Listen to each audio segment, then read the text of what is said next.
right, good afternoon, everyone. Welcome to this session of the Government Operations and Fiscal Policy Committee. I'm joined by my colleagues, Council Vice President Friedson and Council Member Katz.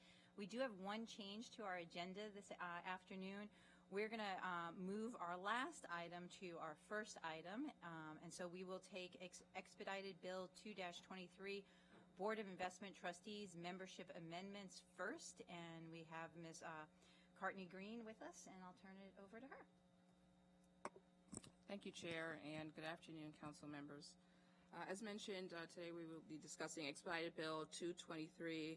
As the lead sponsor is the Council President on behalf of the County Executive, which was introduced on January 17th, 2023, and we had a public hearing on February 7th with one testimony provided. The purpose of this bill was to modify the membership of the Board of Investment Trustees by removing the Director of Human Resources and replacing the ex officio member with the Chief Labor Relations Officer, and generally amend the law regarding the administration of the employees' retirement benefits. By law, the county is required to establish a trust that's part of a retirement system for the benefit of the members of the retirement system. The Board of Investment Trustees is required to manage that trust, and that board consists of 13 trustees. 4 of them, which I mentioned, are ex officio. That's the Director of Management and Budget, the Office of Management and Budget, the Director of Finance, the Director of Human Resources, and the Executive Director of the Office of the County Council. As mentioned, the County Executive Memorandum that's in your packet for today mentions that the Office of the Director of Human Resources is no longer involved in the bargaining or administration of the employee retirement benefits. The responsibilities have been transferred now to the Chief Labor Relations Officer. According to Comar, the Chief Labor Relations Officer has the responsibility of not only responsible for management and labor relations, but also in contract negotiations, interpretations, and administration of collective bargaining, along with other labor management relations. And so for today, under consideration is, I can go through the issues. I'm not sure if the council members have any questions about just the specifics of the bill. Just turning to your packet, page 2, and so the question is, should the bill be amended to provide for the appointment of the ex officio member? Council staff has reviewed it and believe that the duties of the Chief Labor Relations Officer are consistent with the responsibilities for managing the trust and investment choices for employees.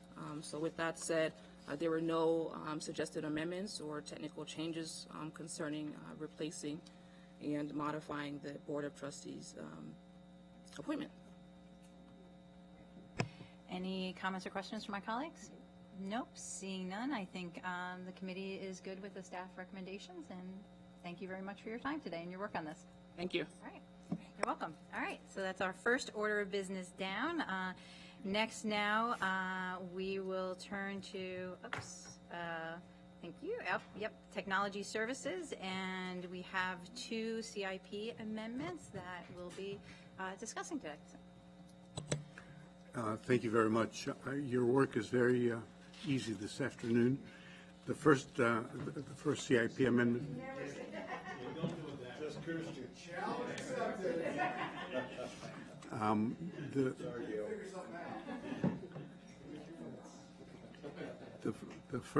The first item is that you met in committee on December 8th to review in detail an amendment to the CIP in the amount of $7,469,000 to improve cybersecurity operations and buy needed equipment to proceed. The full council agreed with that recommendation on their December 13th session. Your decision today is simply to agree to bring in your prior decision into the full CIP. Any questions or comments on this item? In spite of the challenge, I agree. No? Okay, we'll move on to the second then. I'm not going to use any adjectives. The second item in front of you is an amendment to the CIP program, which basically closes down a project and brings the, just get to the right page here, called the County Radio Replacement and Related Equipment Project, which is complete. And the county executive is requesting the use of an unencumbered balance of $293,000 for other purposes consistent with public safety. That $293,000 will be in front of the Public Safety Committee very soon for the Public Safety System Modernization Project. My recommendation is to agree with that. Yeah, just so the 293,000 will be back. We have to release it from this part of the CIP, and then the idea is that it will be back. The Public Safety Committee will look at the expenditure, and then ultimately the council will approve that. So I just want to make sure that that's clear for everybody. I think we're clear, but I think it's hard to follow. So, okay, agreed, and appreciate that. I think those look fine. I think one just overall comment, and we discussed this the other day, that as future items come before this committee, what we are requesting is that we don't look at things in isolation, but that we place them and look at the overall CIP budget, where these funds are moving from, and if we are doing a special appropriations, where we're getting those monies from. And so moving forward, I know there was a tight timeline on this, and the first item we had already dealt with, so there was no reason to go back on that. But as we move forward, we would like that to be a common practice for this committee. So, Councilmember Friedson? Yeah, I appreciate you raising that, and I think it's a really important point of having the full picture. I think too often we're looking at one item on the menu, but not at the total menu. And so I think it's important for the context of particularly this committee's work in fiscal stewardship.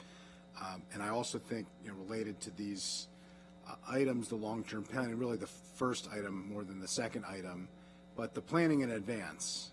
Ultimately, too often, and we talked about this last time, I just wanted to reiterate it, we wait until there's a problem and then we create the emergency, as opposed to planning in advance for the long-term investments that we intend to make, and understanding that when we start on a project that it's going to lead to other expenditures, and that we plan for that and we make everybody aware of that. I think we can do a better job of that ongoing planning as we talked about last time. So I think it speaks to the same issue, so I wanted to wait until we talked about it in the broader context. It's not specifically related to that one item, but I think having context and doing a better job of medium and long range fiscal planning is important for us to be able to work together and make sure that we're being fiscal stewards for taxpayer dollars, as we are all committed to doing. So thanks. And I can say that I've already started discussions with colleagues in the OMB. We have a representative here to make sure that the process itself, irrespective of the department that's in front of you, has the same kind of thoughtful approach. Thank you. Great. Thank you so much. Thank you for coming today. All right, now we'll move on to our next items. First up is FY23 supplemental appropriations and FY23 to 28 CIP amendments. Mr. Mia, I'll turn it over to you. Okay. I'll let you get settled first, and then we're moving fast. There we go. Good. Yes, the items before you, the packet before you for DGS covers items 3 to 7. I've organized the packet into 3 sections. The first section, Section A, it covers the 4 supplemental appropriation requests for this fiscal year, which also have future fiscal year impacts as well. Section B covers a schedule change for an existing project for FY24, and then Section C is simply technical adjustments that we'll go through. There are 4 FY23 supplemental appropriation requests. The total amount for FY23 is $14.2 million. About $13.8 million is in GO bonds, and the remainder is in current revenue. To answer your question earlier about where the resources are coming from, OMB can perhaps speak more specifically, but we'll provide follow-up information. But typically, the resources come from a combination of what's in the set-aside for FY23, as well as what is called slippage, which represents savings from prior year projects that are available for further use. The first appropriation is a new project, lactation rooms in county buildings. The total amount of the project is $2.15 million. The project is implementing Bill 11-22 that was approved by the council last summer and became effective in November. It's constructing or renovating existing county facilities to provide lactation rooms. To date, 8 rooms have been constructed or renovated by DGS using existing fundings. The appropriation would fund the remaining 126 buildings or so where work would be done. Staff recommendations to concur with the appropriation request, and I will stop and turn it over to DGS and OMB for any questions.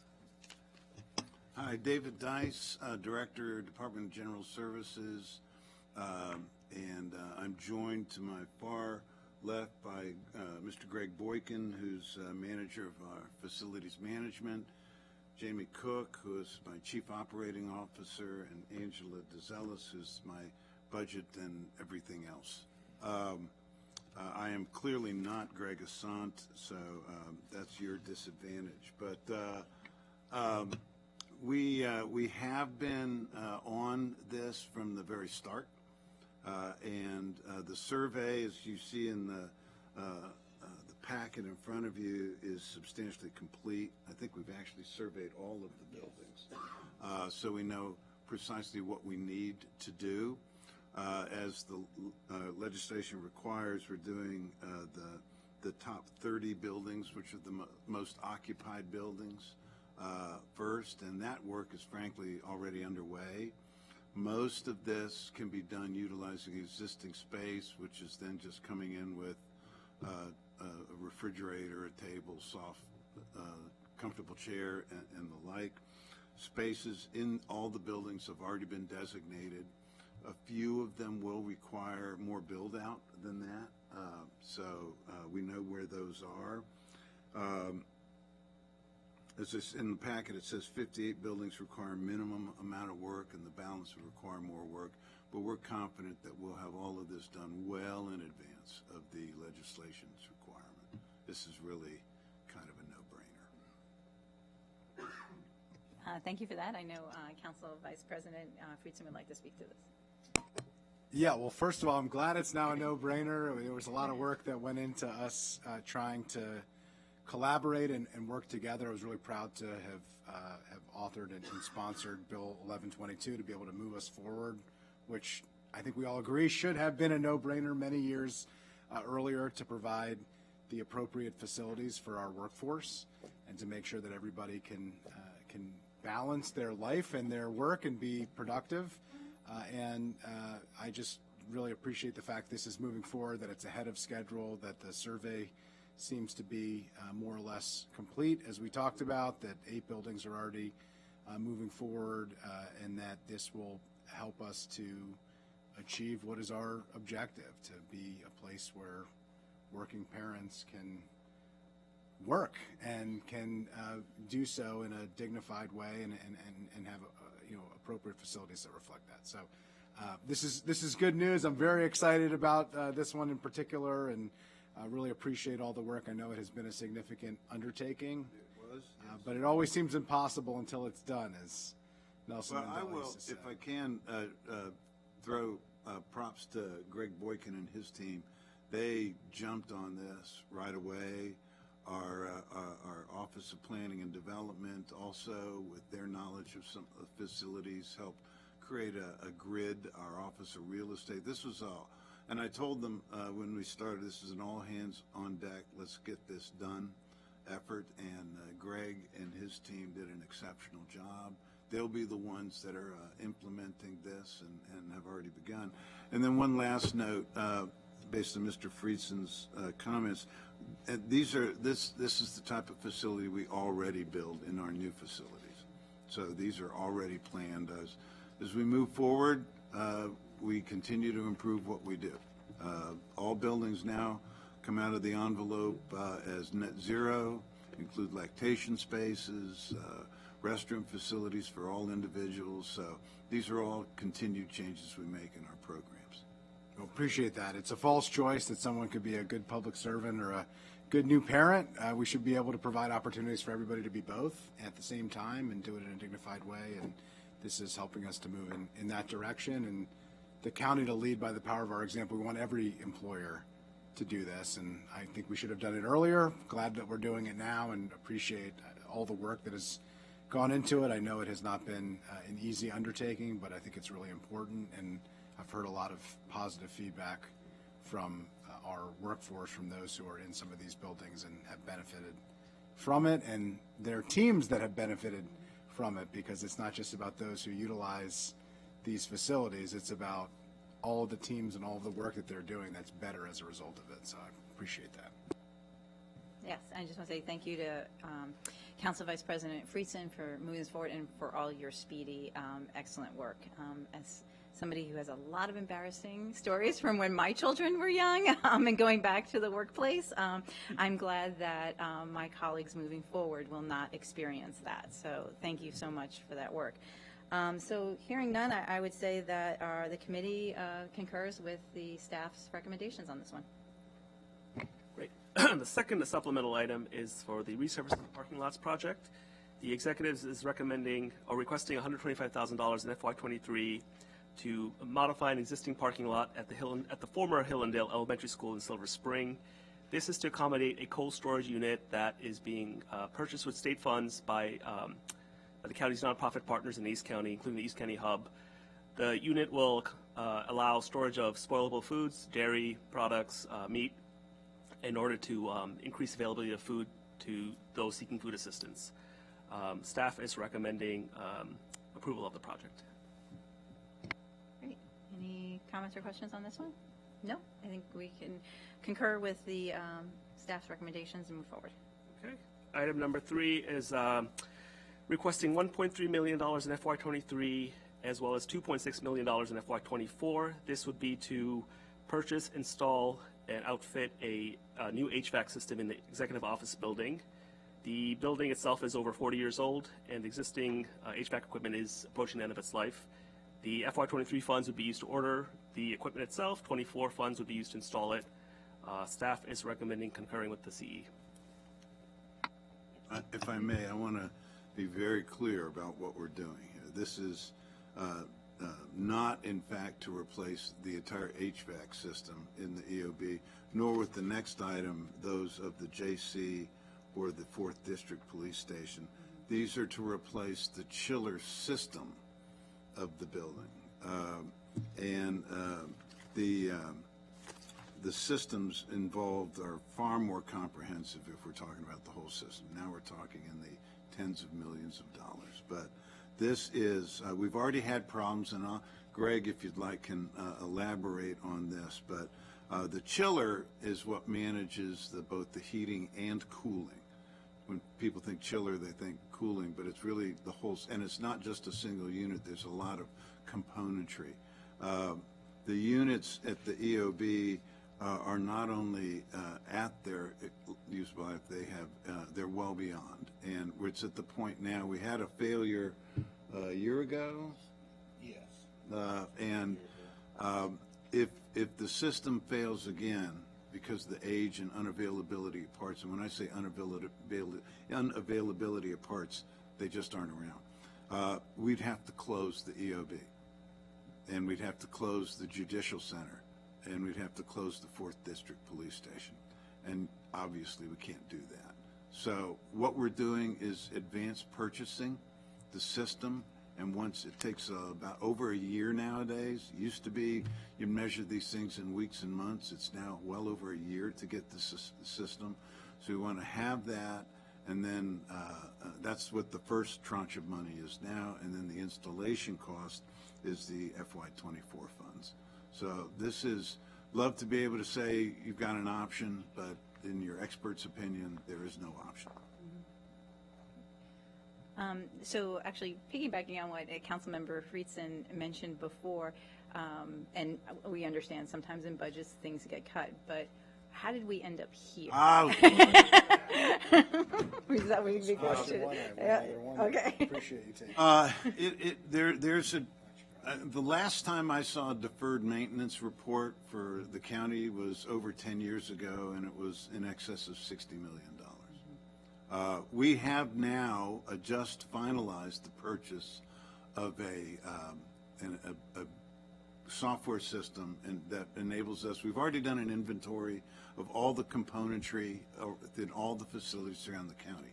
This new system, we will load that data into, load in work order histories, and will give us a list of items so that we know what the predictive maintenance is. Instead of doing what we've done up to this point, frankly, has been a break-fix approach. That's okay until you're in dire straits like we are now. We can do preventive maintenance, but we're at the point now where we really need to start looking at predictive maintenance. If I have a unit, critical system, whether it's a rooftop unit, a chiller, whatever it is, and it's 30 years old, then I'm on 10 years borrowed time, and we will be compiling a list. And we've worked with OMB on this, and I've warned them, information's a dangerous thing. Once I have it, we're going to have quite an extensive list of equipment that we believe needs to be systematically programmed for replacement. Not all at once, because we couldn't fix it all at once, but over a very short period of time, so that we can get ahead of this. I would like to think that we'd be beyond this point, but we're not, and so we're going to deal with what we can, the best way to deal with it, which is first understand the landscape and then begin a systematic update process. So this is, as I've often said, if many of our buildings were people, they'd qualify for Medicare, and so we're bringing in the doctor to start fixing stuff. Great. And what's the time frame for that, do you think, when you'll have that? For the system is in place. They have the contract already. Time frame for replacement, I'd say, is spring of 24? Okay, so a year from now. Great. And before I turn it over to Council Vice President Friedson, my other question is, in replacing these chillers, will that have an impact on the energy efficiency of the system? Only to the extent that these are newer units and they will operate better, but these are pretty much in-kind replacements. We don't know what a future EOB system is, but we know that whatever is eventually done at the EOB is not going to be immediate, that these systems may be part of the replacement system, but I will not sit here and promise you that. There's tremendous technological advances taking place in just this area, and we're installing some pretty Buck Rogers, gee whiz stuff. I know it's a cultural pull, not everyone will understand, but some pretty incredible stuff at our new buildings to achieve net zero. And so I don't know what the new system in an EOB would look like. Obviously, these units will have a 20-year life, just like the current units came with, and they lasted 27 years, 25 years. So, but short answer is I don't know. Great, thank you. I'll turn it over to Council Vice President Friedson. Well, not surprisingly, Madam Chair, we are of one mind, I think, today, more or less. My first question, is about the report. What's the timing of the report? I think this might have been what your question was, not of the replacement of the chiller, which is spring of next year, but you talked about this predictive maintenance analysis report. Is there going to be a formal report that is an inventory of all of the county facilities that looks at the predictive maintenance at least a year away? So can we put a marker on that, Madam Chair, to make sure that we come back to the committee? And I think it would be helpful if it's in a healthy timeline before the budget, I would suggest, if that's possible. So, perhaps there could be follow-up on the timing of that, but I think it would be helpful for us. Yeah, I think the wise thing would be we can update you on progress. I'm proud of the team. They've worked diligently to get this software up. It is now just in its early stages of implementation. So don't hold me to a hard and fast year, but that's an approximation. Okay. Well, I think it would be helpful for us to know, and I think it needs to be part of our budget decisions. To me, this is blocking and tackling. When we make decisions of our wants and our needs, this is in the need category.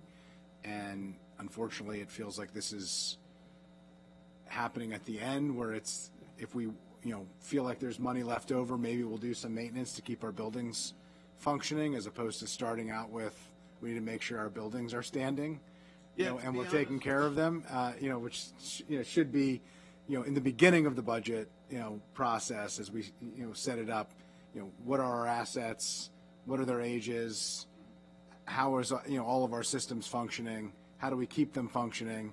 And then we get to, okay, how do we build from there? How do we do new things? How do we expand things? Well, clearly, make as your things happen. buildings and infrastructure guy, I would completely agree with that. And Greg would never turn down money thrown at him. But to be honest, we want to be intelligent and surgical in how it's spent. So we would first want this report. Probably go out and do some field validation to make sure that this is factual and reliable, and then clearly work with OMB and the executive in presenting a budget proposal. But this will probably become more of a long-term project. But I would say that process, we're probably, as far as budget impacts, maybe at least 1 or 2 fiscal years away from that. But I would suggest coming to this committee early on in the process, because I think you would see some support here, as you're hearing today, and I think we could do more of that. I think it will help you to advocate among other priorities within county government, which is always a challenge. There's always more interest and ask than there is money to fund them, so we have to prioritize, but I think we could be helpful with that.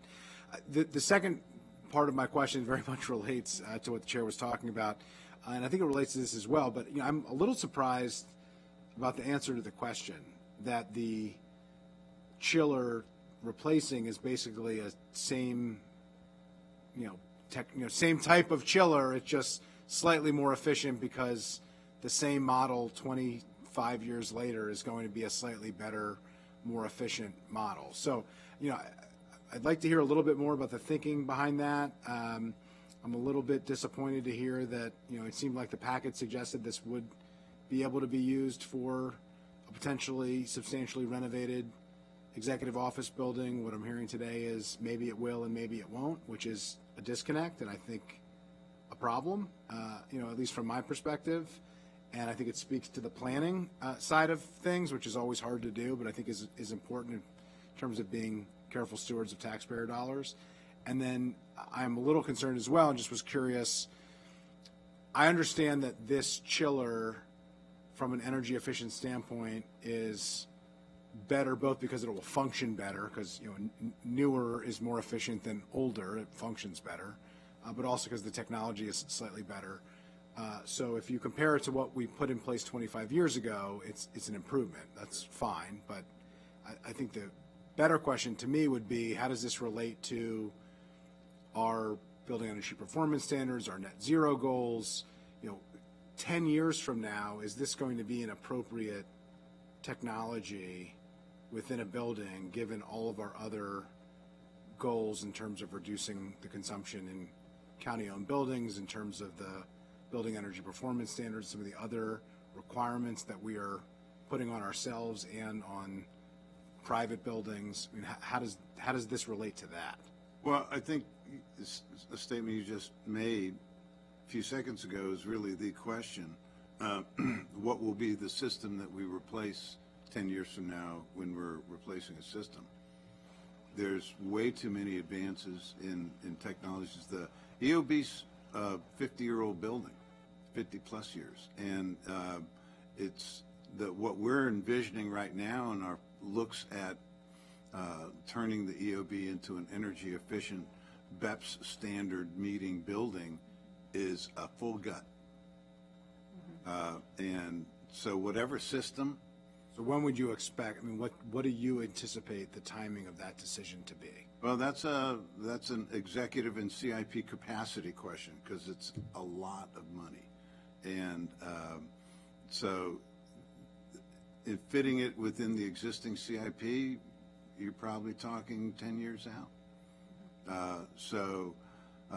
The developments in systems and efficiencies, if I were doing a new EOB today, I would be making use of a lot of very efficient, some of the same efficiencies, by the way, that we installed in the renovated COB, where we took out all of the old HVAC and airflow systems and installed newer, more efficient systems in their place. But to do that, as you know, we gutted those floors. When you're replacing mechanical systems, You're taking out ceilings and electrical conduit and everything in order to make those improvements. So it's going to be a pretty extensive repair replacement. Again, could and would we look at trying to make use of the money spent now to ensure that that's ongoing? Absolutely. We'd do everything we could. But I cannot, as a professional, sit here now and say, in 10 years from now, will that be the best system to use? Because when we do it, we want to make sure that we're doing it in the best possible way, the most energy efficient way, and environmentally sensitive way. The reason we're replacing what's there now is because that's what fits into the system as it is now. And we're not prepared to replace the entire system. That's, again, millions upon millions of dollars. Appreciate that. One, I think we should update that because the packet is not reflective, at least from what I recall, of what was just shared with us. So when it goes to full council, I would just suggest that we have the accurate information and the explanation for that, because I think if somebody goes back to this 10 years from now and says that you said you were going to use the same system, that would put everybody in a tough spot, even if those of us aren't even here. I don't want to set us up for failure. I think it does speak to the systemic need to plan better, as the chair was noting, because essentially what we're talking about is paying for a 20-year system that can be stretched to 25 years, as we've learned, but shouldn't be stretched any longer than that, and probably ripping it out in 10 years. And so, that's not ideal. That's not the best scenario, but I understand, given the fact that we are where we are, we have to, take care of what we need to take care of. But I think we need to be thinking more systematically. It sounds like your predictive maintenance analysis is going to help us do that and make sure that we are aligning our investments with the other investments that we're making, so that we can spread the resources that we have in the most efficient way. But I understand where you're coming from, and I just think it's important that it be reflected appropriately. Thank you, Madam Chair. Councilmember Katz. Thank you, Madam Chair, and thank you, Vice President Friedson, as well, for all of your comments. Part of my concern, and I'm the least handy person you've ever met, Ken, and you know that, but part of my concern has always been when you have a 20-year system, and it's in its 25th year, it's like a football player who's playing hurt. They're playing, but they're not playing the way they should be playing. Though some people can win the Super Bowl doing that. But anyhow, you know my point. And so that becomes a concern. And then the other discussion, and we're all living in this building now, or being in this building now, the retrofitting of a system is not always, the heating system in this building, I don't believe anybody's going to think that you should win a golden award for it. It has its issues. So it's something to keep in mind. The other scary part is how fast 20 years happen. That's absolutely. It's the blink of an eye. So. Yeah, if just on that note, fiscal challenges being what they are, let's not forget that in very recent budgets, there has not been much butter to spread on the toast. And I've been asked, why didn't you replace X component before? It's because there were far too many others that were breaking and needed to be replaced, and this was doing okay at the moment. Mm-hmm. And that's the state of break fix in tight budget times. But again, the good news. Let me leave this dark cloud with a silver lining. The good news is that we will have in our hands tools that enable us to. It'll be an eyebrow raiser, but it will be the tool that helps us avoid this in the future.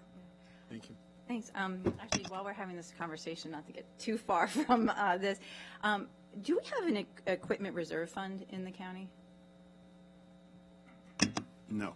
Okay. So I think as you're getting this tool up to speed and this data set, as we're talking about budget implications, I'd like to add to our foreseeable future discussion on the Government Operations Committee, the creation of an equipment replacement reserve fund, so that future.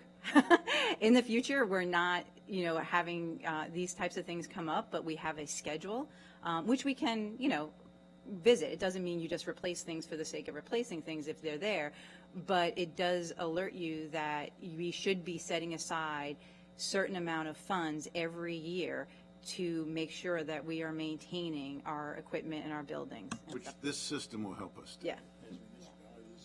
Yes, as municipalities have done. Rachel Silverman with OMB, and we have level of effort projects for Yeah. HVAC and resurfacing and roof replacement that function in a little bit of that light, where you're setting aside a couple $1 million a year to address, the systems in a planned way. Thank you. All right.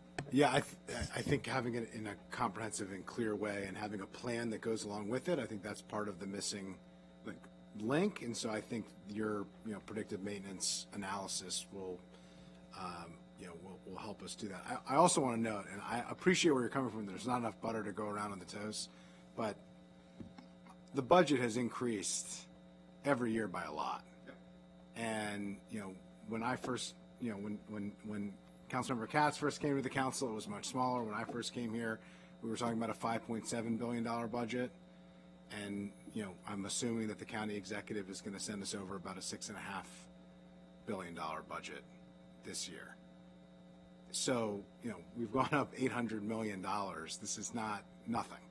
Now, I understand we have maintenance of effort. We have to fund the school system. I understand that we have, 81% of our budget, give or take, is personnel, and personnel costs go up. Our greatest asset is our talent, and we have to pay for that talent. But I think we have created the fiscal dynamics that you are discussing. It hasn't been created necessarily for us. And so I just think some of this is about prioritizing, and it's why I think some of these blocking and tackling issues have to be put to the front of the line. I think things like a target with a reserve fund are important, because if we don't set them, we'll forget them. And I also think we have the challenge in many cases, it's like with a family and saving. If you don't have a separate retirement account and a separate college savings account and a separate emergency reserve fund, if you just put it in one savings account, you always think it's more than it really is.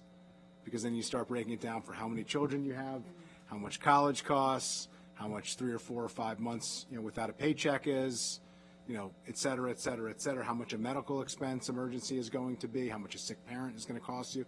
All of a sudden you realize what sounded like a ton of money saved isn't really that much at all. And I think we have the same challenge. We have 10% reserve. We've done a great job of that. I think we all deserve credit for following that part of the fiscal plan and being dedicated to that. But we need to make sure that we are prepared to address these very basic core functions. And like I said, I think this committee, which has always been very supportive of this, we have a new chair who's comes very much from this mindset.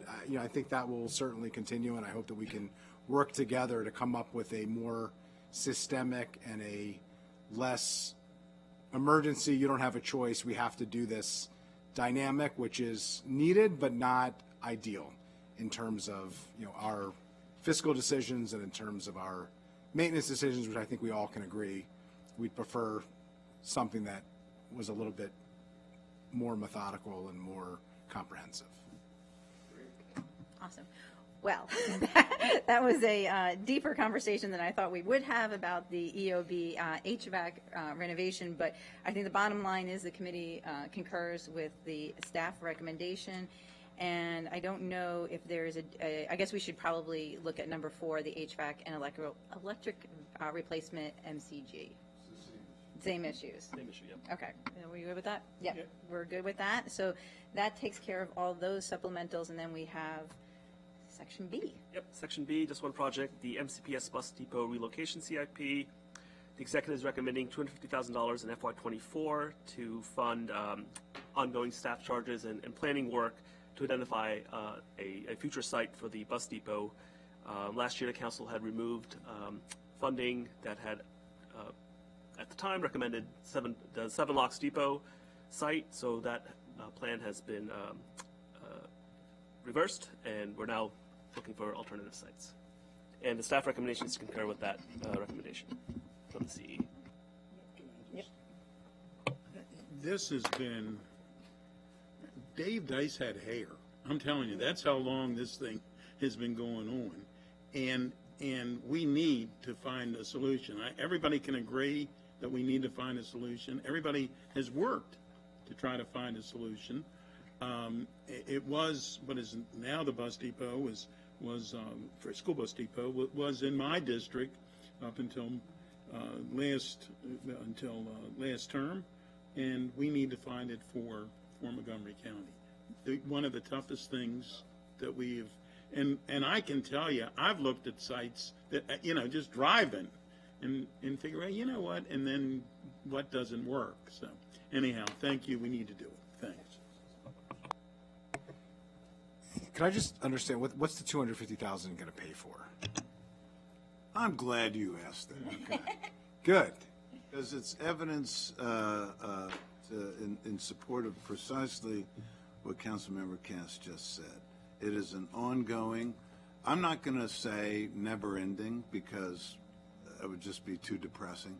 But it's an ongoing effort. I have staff constantly looking at available sites. I have consultants constantly doing test fits. We are working with MCPS, who is taken on a study that we recommended and working with us in that regard. So as the packet says, this is principally staff time talking to prospective property owners, prospective for sales, working with consultants on whose job it is to look at the real estate market and suggest things, and then, as I said, consulting engineers to do test fits. It's just a phenomenal amount of staff time. It's what it is. So $250,000 is largely to pay for county staff or pay for County staff and consultants, right? Got it. Okay. Well, I couldn't agree more with Councilmember Katz. We got to solve this problem. Amen. So I'm with you. I Now, I will say, the most recent in the last couple of years, nuance that is making it a bit more effective is the transition from diesel buses to electric buses. As schools is aggressive, and they told us that if we can find a good site, they'll focus their electric bus transition in this area, because obviously people are concerned about having diesel buses near their homes and schools. So the transition to electric buses makes for a bit smaller depot, less of an environmental impact, and with perhaps some proximity issues that are resolved by that new technology. So that's helping.